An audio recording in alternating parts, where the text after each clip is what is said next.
La Enciclopedia de las Hadas de Emily Wilde. Capítulo 21 de octubre.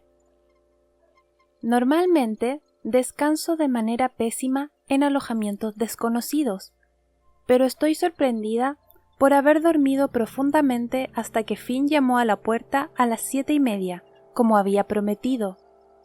Temblando de frío, me levanté de la cama rellena de paja que ocupaba la pequeña alcoba casi por completo. El único fuego estaba en el salón y de él solo quedaban las brasas. Me eché una bata sobre el camisón y me dirigí a la puerta con Shadow pisándome los talones. Finn me saludó con la misma formalidad con la que se había marchado ayer y depositó en la mesa una bandeja con pan, todavía caliente a pesar del trayecto helado desde la granja, así como un cuenco con alguna especie de yogur tembloroso y un huevo duro tan grande que me resultó inquietante. «Es de ganso», dijo cuando le pregunté. «¿No avivó el fuego anoche?» Le confesé que no tenía mucha idea de qué significaba eso y tuvo la amabilidad de mostrarme un método particular de apilar la leña y juntar el carbón en la chimenea de forma que la liberación de calor queda asegurada durante más tiempo y de manera continuada, además de que así es más fácil volver a encenderlo por la mañana. Se lo agradecí, tal vez con un entusiasmo desmesurado, y me sonrió con la calidez anterior. Me preguntó cuáles eran mis planes para el día y manifesté mi intención de familiarizarme con los terrenos circundantes. Su padre me informó por carta que el Skarsgård se pueden encontrar varios brownies así como tropas de hadas. Dije, por lo que he investigado en las escasas fuentes sobre vuestras especies, entiendo que las hadas de la corte son más hábiles para viajar cuando nieva, de lo que deduzco que no es probable que se las pueda avistar hasta dentro de unos días. Finn parecía asombrado. ¿Usó mi padre esas palabras? No. Brownies y tropas de hadas son dos de las subcategorías comunes más amplias para aludir a las hadas inventadas por los académicos. Su pueblo, creo, se refiere a las hadas comunes como los pequeños o los seres diminutos, si es que hacéis la distinción. En general son, como bien sabe, de tamaño reducido, como un niño o más pequeños. Los brownies son solitarios y por lo general son hadas que se implican en los asuntos de los humanos. Robos, maldiciones menores, bendiciones. Las tropas de hadas viajan en grupo y suelen mantenerse al margen. Finn asintió despacio. Entonces supongo que tiene un término distinto para los altos. Sí, clasificamos a las hadas con aspecto humano en la categoría de hadas de la corte. Entenderá, pues, que hay dos grupos de hadas, las pertenecientes a la corte y las comunes. Con respecto a las hadas de la corte, hay demasiadas subcategorías como para enumerarlas, y no sé muy bien si alguna de ellas se aplicará a ellos que llamáis los altos. Casi nunca los nombramos, dijo Finn. Trae mala suerte. Una creencia muy común. Los malteses son muy parecidos, aunque sus cortes de hadas son más problemáticas de lo normal, ya que tienen la desafortunada costumbre de colarse en las casas por la noche para darse un banquete con los órganos vitales de los durmientes. No pareció muy sorprendido ante este detalle truculento, por lo cual me desconcertó e intrigó. Las hadas maltesas son excepcionalmente violentas, en ese sentido, no tienen parangón con respecto a estos féricos. ¿Qué clase de hadas vivirá en estas tierras inhóspitas? He pensado que querría asentarse primero, dijo al tiempo que recorría la cabaña con una mirada dubitativa. Terminar de deshacer las maletas, comprar algunas provisiones, saludar a los vecinos, estaría aquí un tiempo. El último punto de la lista casi me hizo estremecer.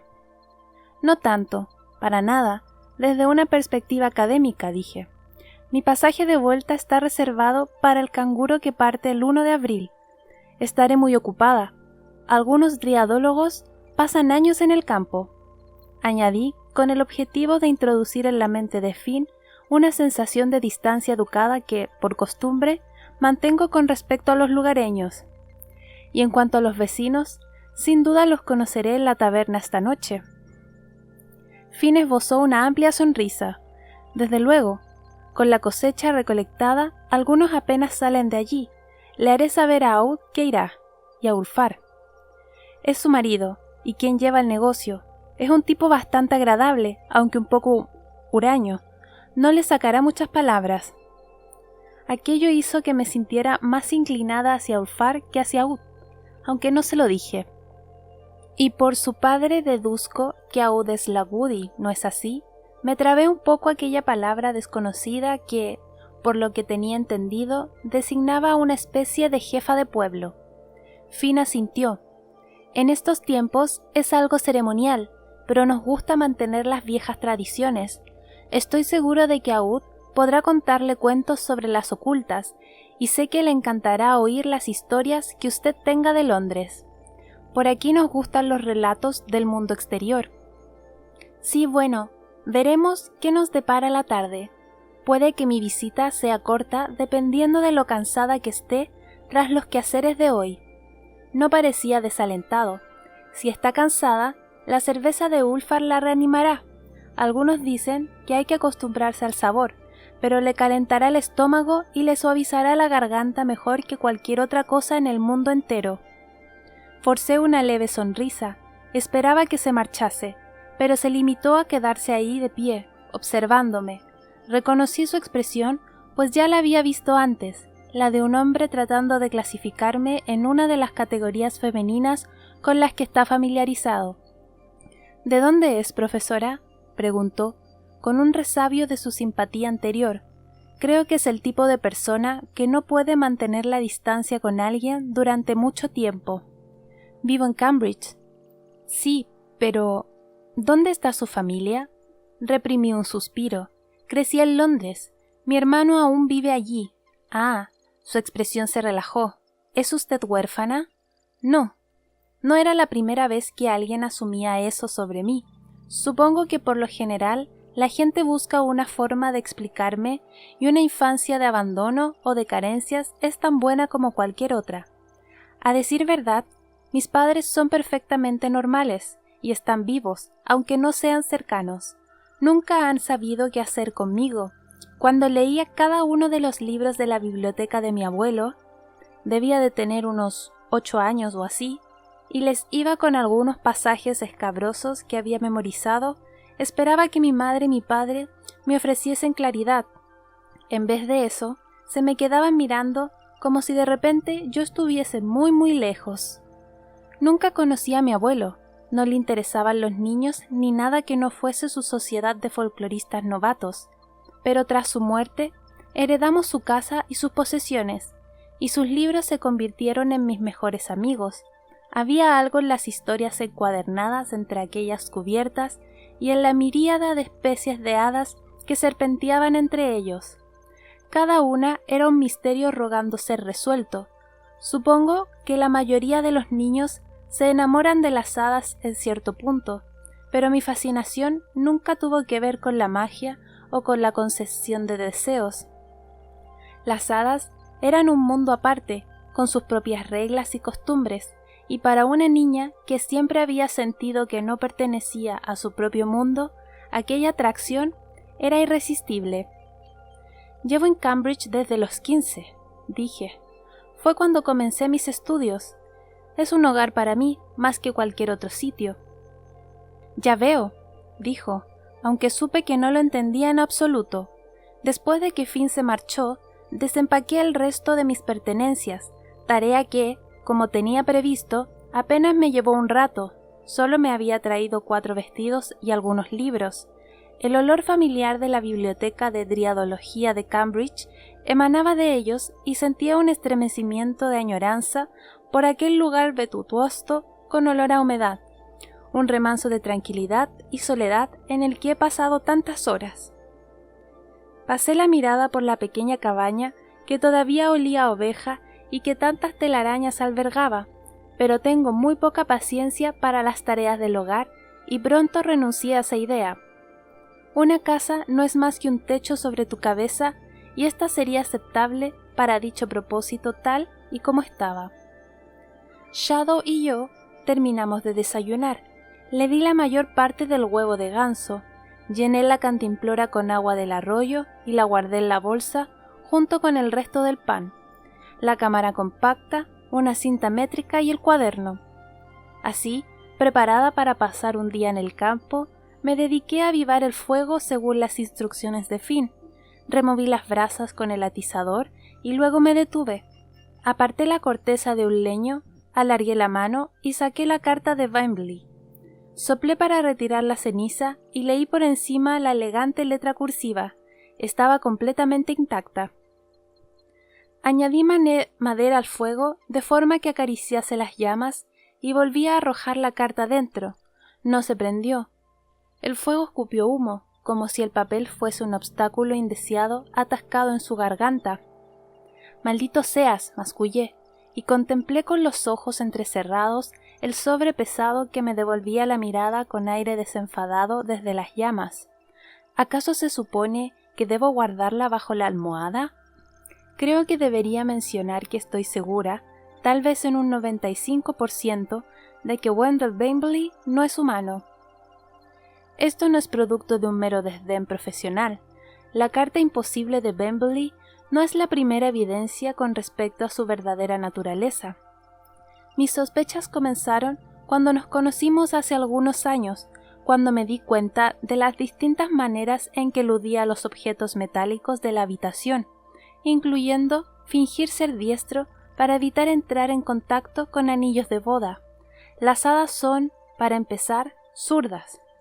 Aún así, no podía esquivar por completo el metal si el evento consistía en una cena, que implicaba de manera inequívoca cubertería, jarras de salsa y similares, y él sobrellevaba la incomodidad bastante bien, lo cual indicaba que mis sospechas eran infundadas, o bien que tienen centros de la realeza. Las únicas hadas capaces de soportar el contacto con dichos utensilios humanos. Antes de parecer crédula, puedo afirmar que aquello no fue suficiente para convencerme. En encuentros posteriores, noté distintas cualidades sospechosas, entre ellas su forma de hablar. Se supone que Wembley nació en Conley y se crió en Dublín, y, aunque no he estudiado los acentos irlandeses, soy experta en el lenguaje de hadas, que solo se trata de uno con muchos dialectos, y aun así posee cierta resonancia y timbre universal. Ocasionalmente, cuando Wembley tiene la guardia baja, distingo susurros de esta lengua en su voz. Hemos pasado una cantidad de tiempo significativa acompañándonos mutuamente.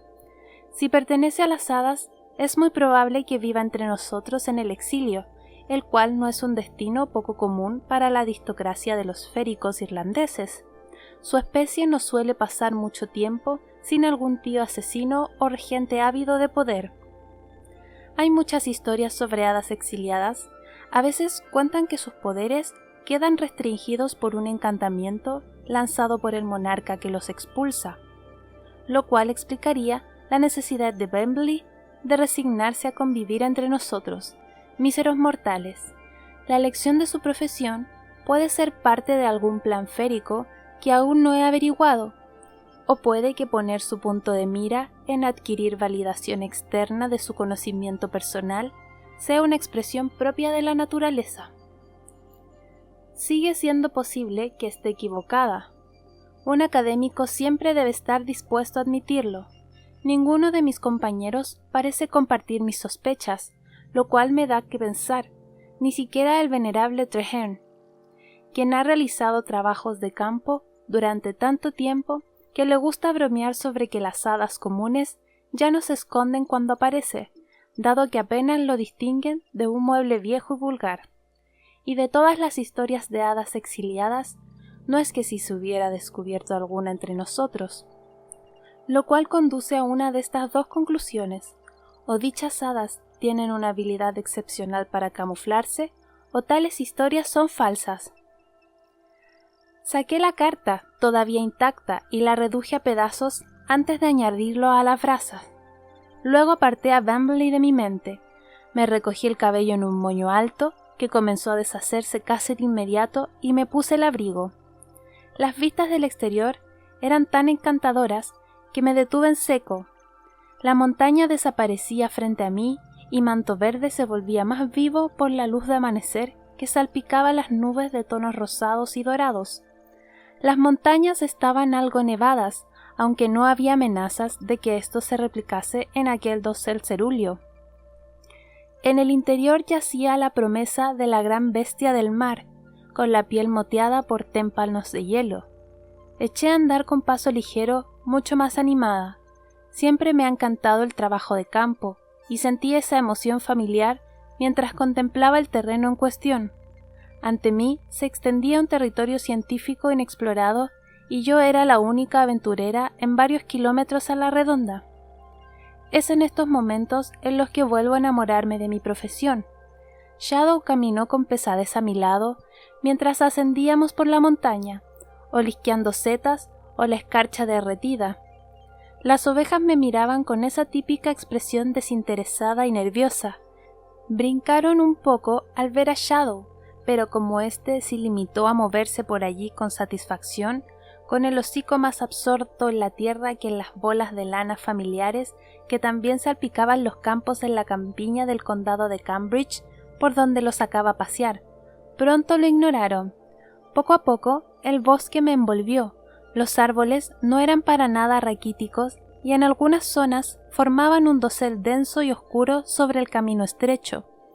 Me pasé la mayor parte de la mañana estudiando el perímetro, vagando entre ellos. Anoté los anillos de seta y patrones inusuales en el musgo, los pliegues en la tierra donde las flores crecían en abundancia y las zonas donde cambiaban de color, y aquellos árboles que parecían más oscuros y vastos que los demás, como si hubieran bebido de una sustancia que no fuese agua. Una niebla extraña se alzó de una pequeña hondonada socavada en el terreno accidentado. Descubrí que se trataba de una fuente termal. Sobre ella, en un saliente rocoso, había varias figuritas de madera, algunas medio cubiertas por el musgo. También había un pequeño montículo que reconocí como los caramelos duros medios dulces, medios salados de Hoshland, que tanto gustaban a algunos marineros. Después de tomar algunas fotografías, sumergí una mano en la fuente y su calor me resultó muy agradable. La tentación afloró en mi mente, pues no me había dado un baño en condiciones desde que partí de Cambridge y sentía la sal del viaje sobre mí como si fuese una segunda piel. Aún así, la descarté con rapidez. No iba a corretear en un estado de desnudez por un país desconocido. Entonces, oí un pequeño sonido proveniente del bosque a mis espaldas, una especie de tamborileo que no se parecía al goteo húmedo constante de las ramas de los árboles. Me puse en la alerta al instante, aunque no lo mostré. Shadow alzó la cabeza de la fuente para olisquear el aire, pero sabía lo que esperaba de él. Se sentó y me observó. Algunos piensan que las hadas se anuncian con campanas o canciones, pero el hecho es que nunca las oirás a menos que ellas quieran que las oigas. Si se te acerca un animal, es probable que escuches el murmullo de las hojas y el crujir de las ramas. Si se te acerca un hada, puede que no oigas nada o tan solo una ligerísima variación en los sonidos de tu entorno.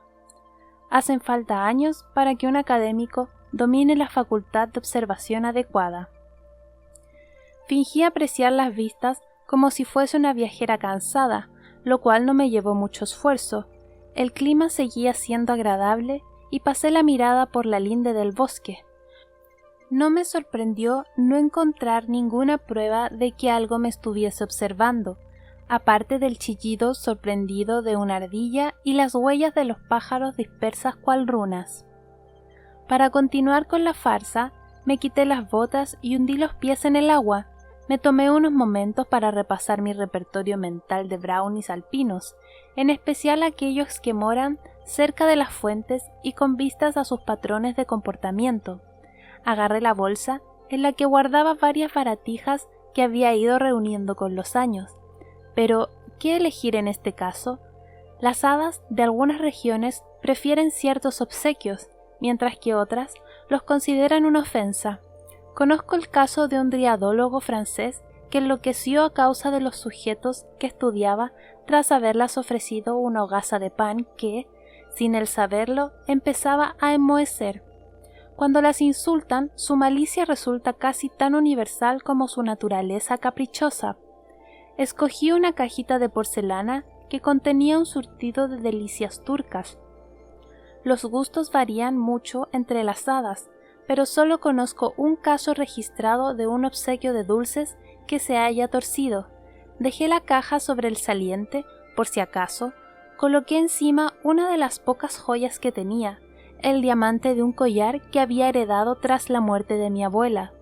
Reservo estos presentes solo para casos muy especiales. Algunas hadas comunes codician joyas, otras no saben qué hacer con ellas. Comencé a tararear una canción. Son la noche y el día, son el viento y la hoja, son ellos quienes vierten la nieve sobre el tejado y la escarcha sobre la tierra, recogen sus huellas y las cargan a sus espaldas. ¿Qué mejor obsequio que su amistad? ¿Qué filo corta más hondo que su enemistad? Mi traducción era torpe, no tengo oído para la poesía, la canté en la lengua en la que fue compuesta, la de las hadas, llamada simplemente faí. Por los académicos, poco imaginativos, es un discurso envolvente y con rodeos. Lleva el doble de tiempo decir la mitad que su totalidad en inglés, y tiene muchas reglas contradictorias, pero no hay un idioma más bonito en el mundo hablado por los mortales, por alguna curiosa casualidad, una que ha causado mucha consternación entre aquellos que defienden la teoría de las 100 islas. Las hadas hablan el mismo idioma en cada país y región que habitan, y aunque los acentos y los idiomas difieren, sus dialectos nunca varían tanto como para dificultar su comprensión. Canté la canción que había aprendido de un hobgoblin en Somerset un par de veces más y dejé que mi voz se desvaneciese con el viento. Había realizado las presentaciones necesarias, así que me puse los zapatos y me marché. 21 de octubre por la tarde. Shadow y yo dejamos atrás el Carl Cour y nos dirigimos a las cataratas. Un camino accidentado ascendía por las montañas al norte del pueblo y lo seguía hasta que se extinguió. Seguramente se tratase tan solo de un sendero que usaban los ovejeros. Seguí adelante, aunque el terreno estaba algo fangoso, donde se había derretido la nieve. Al final, mi determinación se vio recompensada en cuanto alcancé la cima de una de las montañas más bajas. A lo lejos, el panorama se veía bastante obstaculizado por otra cadena montañosa mucho más alta, una gran congregación que se alzaba de manera desordenada de la tierra verde exhibiendo sus ropajes glaciales. Como comprenderás, Hochland es un laberinto de montañas, fiordos, glaciares y otras formaciones afiladas, a cada cual más hostil para el hombre. Entre los picos, el paisaje se desplomaba en lo que suponía que serían valles abismales y rocosos. Hice un alto en la cumbre, en parte para disfrutar de la sensación de logro.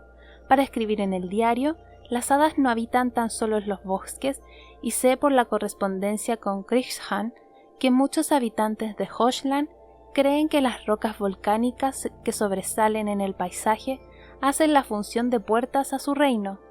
Anoté las más grandes, así como aquellas que me llamaban la atención por motivos diversos, ya fuera por fuerza de sus picos elaborados o por la presencia delatora de un riachuelo o de hongos. El día había finalizado, estaba llena de barro, tenía fría y sentía una felicidad absoluta. Había fijado lo que consideraba un límite útil dentro del cual llevar a cabo mi investigación, y había establecido contacto con una o más hadas comunes. Por supuesto, era posible que los brownies de Hochland subsistieran por completo a base de agua de mar y hojas, que considerasen las joyas tan ofensivas como el hierro, que odiasen la música con cada fibra de su ser. Pero tenía la teoría de que aquello no era probable y que además compartirían cosas en común con las hadas de otras latitudes al norte. Por ejemplo, los Albert, los elfos de las montañas de Noruega. Bentley era escéptico con respecto a ello. Bueno, ya veríamos quién de los dos tenía razón. Con mucho gusto me habría excusado ante Finn y la jefa del pueblo, pero el paseo me había abierto bastante el apetito. Y así, con mi felicidad un tanto mermada, dirigí mis pasos hacia el pueblo. La taberna estaba bien situada en el corazón de la aldea, aunque esta caracterización era cuestionable dada la naturaleza desordenada de Rashvik, con sus hogares y negocios repartidos sin ton ni son. Fuera se habían reunido un grupo de hombres para fumar. Dos de ellos eran Krishnan y Finn. «¡Voilà!», exclamó Krishnan, con lo cual se granjeó unas risas de sus compatriotas. «Buenas tardes, profesora Wilde. ¿Ha estado hoy de cacería? ¿Dónde está su casa mariposas?» Más risas. Finn fulminó a su padre con la mirada, me sonrió y me acompañó dentro. Parecía que el pueblo entero de Rashvik estaba apelotonado en el interior de la taberna. Los niños correteaban por el establecimiento, seguidos por unas regañinas hastiadas, mientras los mayores se congregaron en torno al enorme fuego. Era acogedora, como todos los establecimientos parecidos desde Inglaterra a Rusia, anegada de sombras y de la luz de la lumbre, y atestada de cuerpos y olores cargados. Al techo lo sostenían lo que parecían troncos arrastrados por la corriente. Sobre la barra del bar, en el lugar donde cabría esperar que hubiera un par de astas colgadas, había una mandíbula enorme de ballena. Finn me condujo por la estancia para presentarme, lo cual no le costó mucho, ya que la mayoría de los rostros habían abandonado la conversación para mirarme en el momento en el que entré. Sorprendentemente, agradecí la presencia de Finn. Aborrezco la incomodidad de acercarme a extraños, incluso sin la barrera del idioma. Por supuesto, había aprendido tanto hochlandés como me había sido posible durante el último año, pero una no puede progresar tanto sin la tutela de un hablante nativo. «Esta es Lisha Johanasdóttir», dijo Finn, «nuestra leñadora. Tiene un alfurok tras su casa, una puerta al mundo de las hadas. Se ha visto entrar y salir de ella a muchos de los pequeños». La muchacha me sonrió. Era ancha de espaldas y hermosa, con las mejillas sonrosadas y redondas y una cascada de cabello rubio. «Encantada de conocerla, profesora». Nos estrechamos la mano. La suya era grande y estaba cubierta por innumerables callos. Le pregunté por qué la localización de su morada para poder investigar la formación. Pareció alarmada. «No creo que Aud ponga objeciones», se apresuró a decir Finn. Me quedé desconcertada. «No hay razón para que las ponga, ¿no?» «No pasa nada, Finn», añadió Lishla. «Estaré encantada de recibirla en mi hogar, profesora». Me topé con una reticencia similar por parte de los otros lugareños, aunque en cada uno de esos casos Finn, sonriente y amable, calmó las aguas. Me pregunté si no habrían terminado de comprender el propósito de mi visita, aunque estaba claro que Krishnan no había ocultado los detalles de nuestra correspondencia. Por último, llegamos a la mesa de la Godi, Aud Halasdóttir, quien interrumpió su conversación con dos mujeres de aspecto rudo para sonreírme. De repente, me descubrí atrapada en un fuerte abrazo. Aud dio un paso atrás, con las manos todavía sobre mis hombros, y me anunció que cenaría en su casa en cuanto estuviese disponible. Accedí. Le dije que Finn me había informado sobre su experiencia con respecto a las ocultas, y le expresé mi gratitud por cualquier dato que pudiera compartir. A Finn se le congeló la sonrisa en el rostro y Aud parpadeó. Era bajita, ancha, con dos surcos profundos bajo los ojos, los únicos signos visibles de la edad.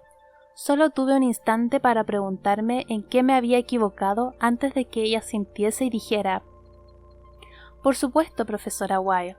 Por favor, siéntese y deje que mi marido la atienda. Hace un vino especiado excelente. Debería llevarse una botella. He estado en la cabaña de Krishan y sé que hay demasiada corriente. Le respondí con educación que era muy amable, pero que insistía en pagar por mi consumición. Tengo por norma no aceptar favores de los lugareños mientras llevo a cabo el trabajo de campo, pues no me gusta el afecto potencial que genera. Cada pueblo tiene sus escándalos en los que a las hadas se refiere, embarazos misteriosos y cosas por el estilo, y mi trabajo como académica no es censurar, sino decidir si cabe incluir dichos relatos en mi investigación, sin ofrecer nombres, por supuesto, basándome en su valor científico. Aúd asintió y se excusó para discutir algo con su marido, Ulfar. Todavía no me lo habían presentado, aunque no dejaba de ser consciente de su presencia acechante al fondo de la taberna. No era alto, pero había algo en sus cejas pobladas y en sus rasgos afilados, los cuales creaban pequeños picos y valles de sombras, que le daba el aspecto de una montaña amenazante. Al principio pensé que me fulminaba con la mirada mientras se movía por la estancia sirviendo fuentes de pescado y pan o un estofado oscuro casi sólido, hasta que me di cuenta de que miraba así a todos. Finn parecía extrañamente azorado tras mi conversación con la jefa, y empecé a preocuparme de haberlo ofendido de alguna manera. Sin embargo, Aúd reapareció con una sonrisa y una mesa preparada para mí, más cerca del fuego, de donde tuvo que desalojar a 3 marineros, quienes aceptaron mis objeciones aparentes. Solo quedaba una mujer sentada y presentí que no había orden de la jefa ni de nadie capaz de moverla de su sitio predilecto. Cuando me senté frente a ella, me sonrió. Le devolví la sonrisa. Era una mujer de avanzada edad, tanto, de hecho, que por un momento me sentí como si nunca hubiese conocido verdaderamente la edad anciana. Sus ojos eran apenas 2 ranuras en aquel semblante arrugado, y sus manos eran un lecho de manchas, pero sus ojos eran de un verde intenso, y sus manos se movían con rapidez con la lana sujeta entre los dedos, que parecían tejer sin necesidad de agujas. «Tora Gudristorir», dijo Finn antes de retirarse a la barra. Shadow se metió bajo la mesa y empezó a mordisquear una chuleta de cordero con satisfacción. «Se están riendo de ti», dijo la anciana. «Nunca lo harán delante de ti. Bueno, puede que Krishan sí. Te llaman... No tenéis una palabra similar en inglés. Significa algo como ratoncita de biblioteca». Se me encendió el rostro, aunque mantuve la voz tranquila.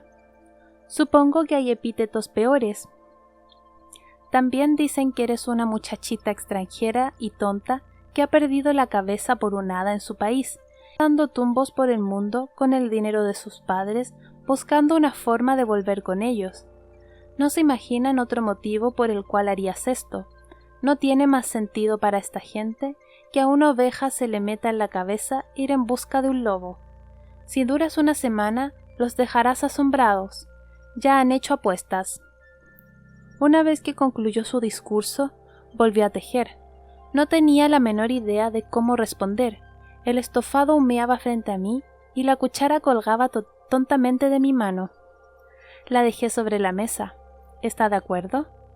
La mirada brillante de Tora Gudristorir estaba concentrada por completo en tejer. Casi creí que no había hablado de lo enfrascada que estaba en su labor frágil como una mariposa, pero decididamente bien cuidada, la imagen de una abuela querida de mucha edad. No alzó la mirada cuando dejó escapar un sonido grosero de incredulidad. ¿Que si estoy de acuerdo? ¿Por qué te contaría nada de esto si fuera ese el caso? Aprecio a las personas francas, así no tienes que interpretar las conversaciones y, como alguien a quien esto se le daba fatal y que siempre estaba metiendo la pata, para mí tenía un valor incalculable. No sé qué pensar de usted. Era lo único que podía decir con perfecta franqueza. Ella asintió con aprobación. «Eres lista». ¿Y cómo lo sé? Se inclinó hacia adelante y descubrí que había imitado su gesto, con toda mi supuesta inteligencia cautivada por esta anciana extraña. «Porque los has visto y sigues con vida». Me quedé mirándola estupefacta. ¿Cómo lo sabe? Volvió a emitir un sonido grosero. Tengo una nieta que va a la universidad en Londres. Cuando Krishnan nos contó que ibas a venir, le escribí y me mandó alguno de tus artículos. Asentí. Bueno, el éxito que he tenido con otras hadas puede ser poco relevante en cuanto a mi suerte aquí. Me dedicó una mirada compasiva, como si se preguntara por qué me había molestado en decir aquella obviedad. Por alguna razón, sentí la necesidad de seguir hablando para justificarme, o tal vez para vindicar mi presencia. Y, por supuesto, la mayoría de mis interacciones se han limitado a las hadas comunes. He estudiado los encantamientos que han dejado las hadas de la corte, los altos, así como numerosos relatos de primera mano, pero nunca he conocido a una. Aparte de Bentley, tal vez. ¿Puedo preguntarle si se ha topado con las ocultas? Siguió tejiendo. Mi apuesta está en un mes. Krishnan no me dio muchas más opciones. Por favor, no me decepciones. Necesito un techo nuevo. Ya estoy aquí, dijo Finn, y dejó una botella de vino especiado en la mesa. Espero que te guste, Ama. Idiota, dijo Tora. Esa cosa de ulfar sabe a pis. ¿Cuántas veces te lo he dicho? Finn se limitó a suspirar y se volvió hacia mí. Aún me ha pedido que le preguntase si todo es de su agrado. Sí, gracias, respondí, aunque todavía no había probado el estofado. ¿Tora es su abuela? Es la abuela de la mitad del pueblo, más o menos. Tora volvió a soltar el sonido grosero. La puerta se abrió de golpe y por ella entró un remolino de aire frío. Una figura desgarbada se recortaba contra la oscuridad. Parecía que tenía forma de mujer, aunque era difícil de decir dada la cantidad de capas de abrigo y mantas que llevaba. La figura no dio un paso más, simplemente se quedó de pie en el umbral, con la noche extendiéndose a su espalda. «Audur», dijo Aud, y se acercó a la extraña murmurando algo.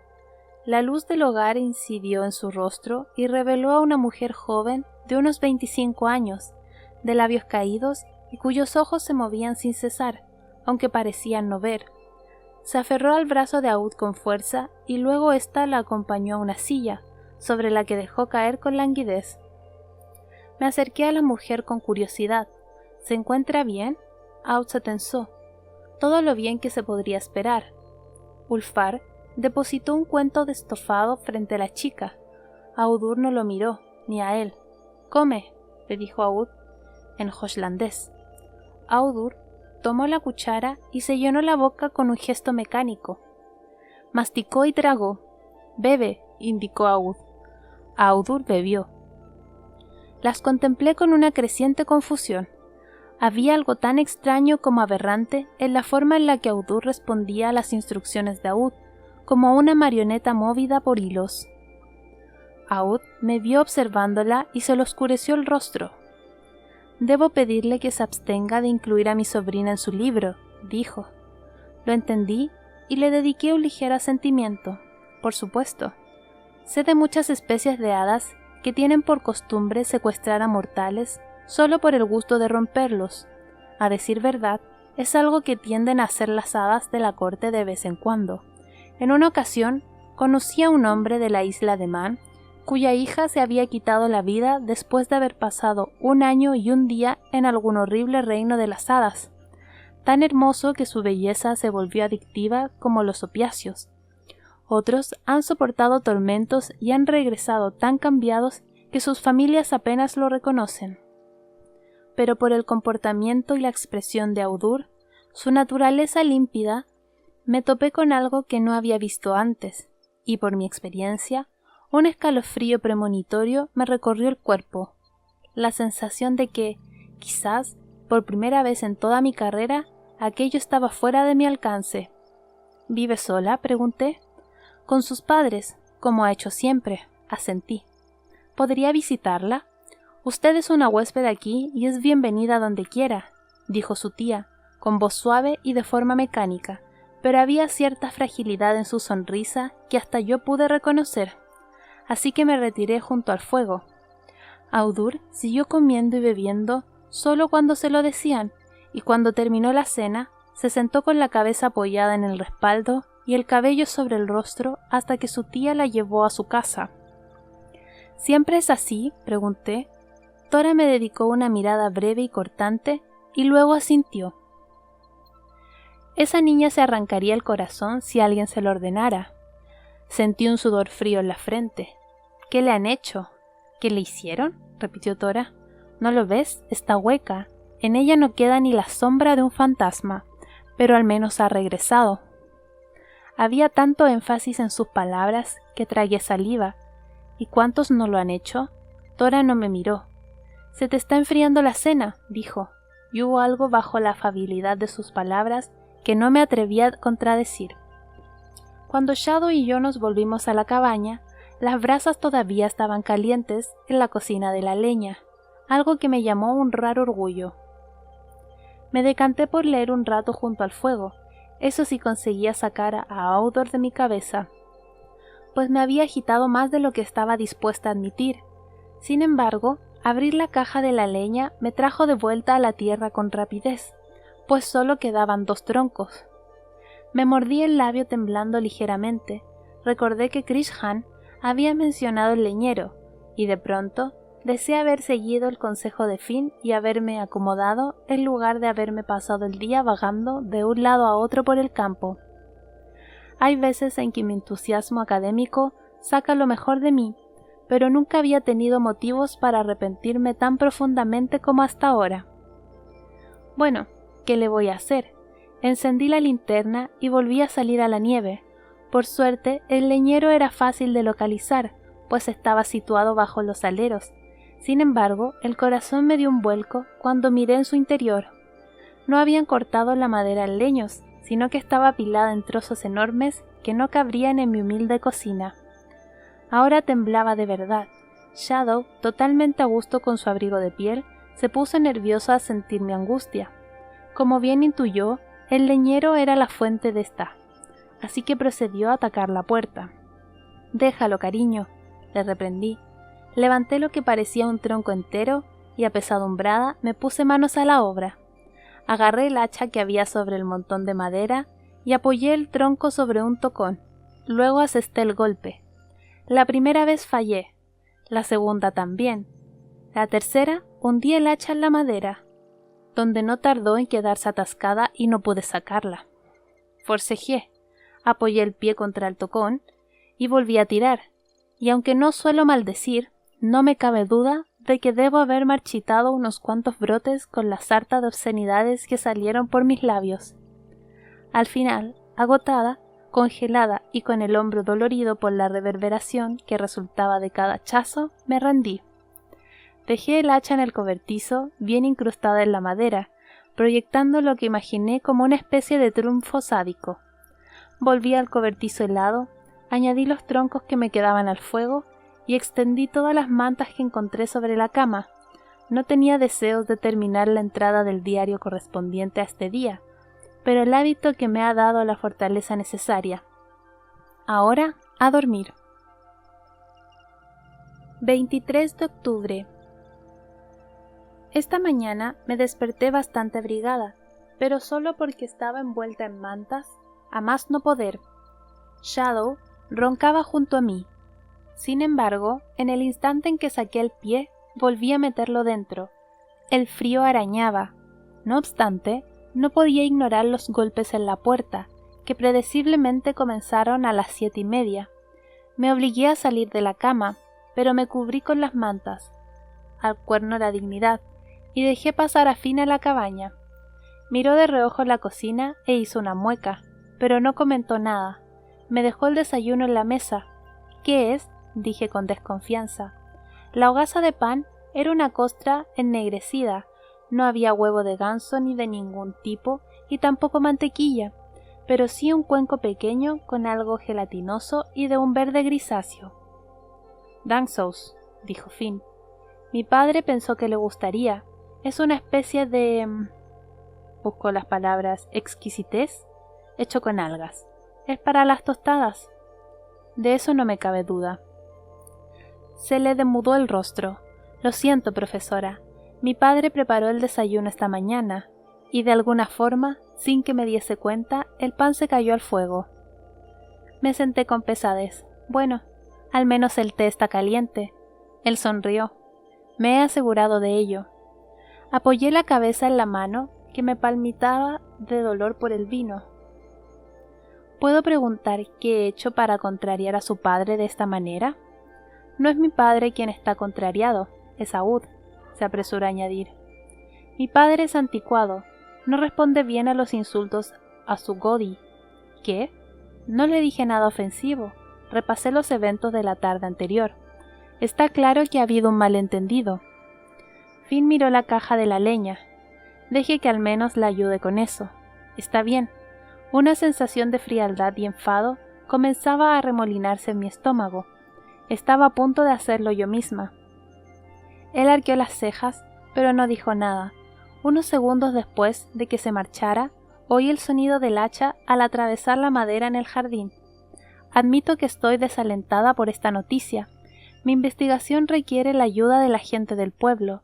Dependo tanto del acervo popular como de las pruebas que he recopilado con mis propios ojos e instrumentos para formarme una imagen acertada de las hadas.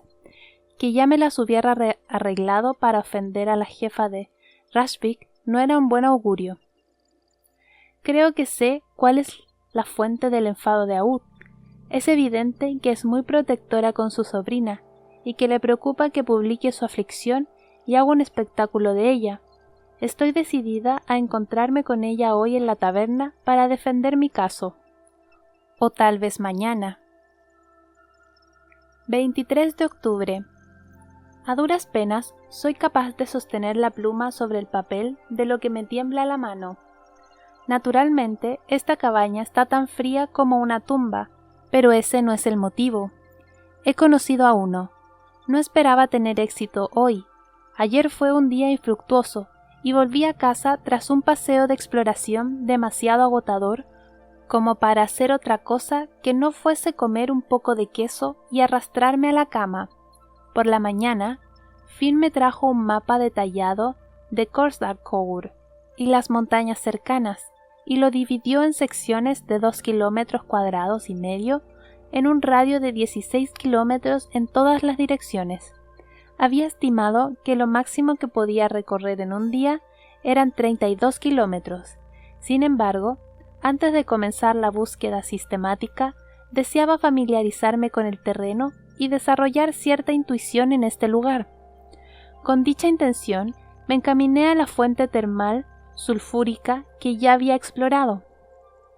No me costó encontrarla, emanando vapor entre el enramado de árboles como un punto de referencia útil. Me sentí encantada al ver que mis ofrendas no estaban. Cuando me volví para examinar el bosque con indiferencia, atisbé un destello de luz. Ahí, en una protuberancia de la roca volcánica que sobresalía del suelo, estaba el diamante, incrustado en la piedra como si fuese el pomo diminuto de una puerta.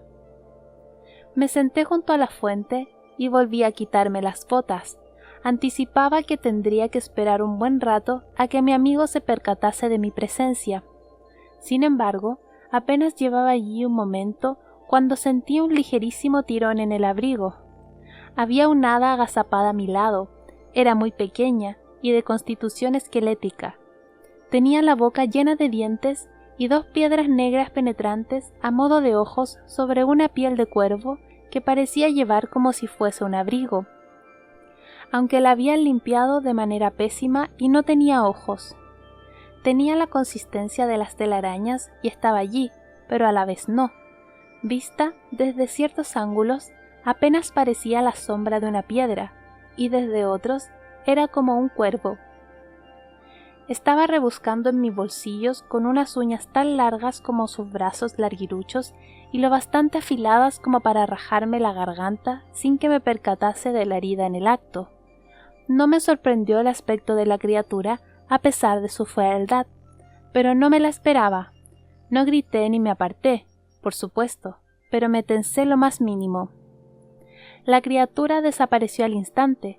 Seguí su avance por los pájaros, que se quedaron en silencio en el árbol a mi izquierda. «No pasa nada», dije con un tono insinuante en Fire. pues estaba claro que el hada era pequeña. Por experiencia, solo las más jóvenes se sobresaltaban con facilidad, mientras que las adultas tienen más seguridad, sobre todo las que tienen ese aspecto. He venido a hacer un trato. ¿A cambio de qué? Una pequeña vocecilla llegó del bosque, más cerca de lo que había pensado. De lo que tú quieras, respondí, si está en mi poder ofrecértelo. Era una respuesta mañosa que me había sacado de muchos apuros, pues debes darles a las hadas cualquier cosa que les prometas o lo perderás todo. Me gustan las pieles, dijo el hada. ¿Me traerás la piel de un oso? ¿Y cómo sabes qué aspecto tienen los osos? No había ninguno en Hoshland. ¿Cómo crees que lo sé? Respondió. Por las historias, también me gustan. Lo pensé. Te daré una piel de castor. Ay, echaré de menos ese sombrero. Ya veremos lo del oso. Ahora, ¿escucharás lo que quiero a cambio? Ya lo sé. El hada estaba sentada en el borde de la fuente. No me habría dado cuenta si no hubiese hablado, pues era como un pliegue en la tierra. Eres una husmeadora. Metes y metes las narices aquí. Quieres saber algo de mí, pero no te contaré nada. ¿Por qué no? Él. Creo que era él. Parecía que no esperaba esa pregunta. No me gusta hablar de mí mismo. Intenté que mi satisfacción no se reflejase. Las hadas de Hoshland no deberían saber nada acerca de los académicos. Husmeadores es como nos llaman las hadas comunes en el continente. No a menos que los reinos de las hadas se superpongan entre sí, como he argumentado en numerosas ocasiones. Las hadas pueden atravesar puertas cerradas y desaparecer dentro de los árboles. ¿Por qué un océano o una cadena montañosa los mantendría separados? Entonces parece que estamos en un punto muerto, dije con un desconcierto fingido. ¿Por qué pedir algo si ya sabías lo que quería y que no me lo concederías? El hada se miró las manos, se sonrojó y murmuró algo para sí. Alcancé la bolsa y saqué los restos de la hogaza de pan quemada de Finn. Con un suspiro pesado, la partí por la mitad y empecé a masticar. Eso parece asqueroso, dijo el hada. Ahora estaba a mi lado. Las uñas largas como agujas se curvaban en el borde de una roca. Escupí un trozo de corteza. Mi anfitrión es un cocinero pésimo. Yo soy muy buen cocinero, comentó. El hada tan pronto la frase abandonó mis labios. Suavicé la sonrisa. Muchas hadas comunes necesitan que los mortales las convenzan un poco para que les brinden su ayuda, y de hecho disfrutan del acuerdo. Así, él asintió con un repentino aire solemne. No te contaré mis secretos, pero te traeré pan si me das la piel. Fingí pensarlo. Está bien. Rebusqué en la bolsa y saqué otra lata de delicias turcas. Me metí una en la boca y luego le ofrecí un puñado al hada. Sus ojos negros se ensancharon. Solo es un regalo, dije, no es parte de nuestro trato. Se hinchó de orgullo. La gente de Hoshland deja ofrendas para las hadas comunes de forma regular, pero me pregunto si alguna vez habrán dejado algo en especial para esta dita. Atravesó los dulces con las uñas y se marchó, pero no en una dirección que pudiera discernir. Parecía atravesar el paisaje como si fuese una puerta. Me recompuse y continué con el paseo, ya redactando la descripción del hada para la enciclopedia y tan encantada con mi progreso como el hada con sus caramelos.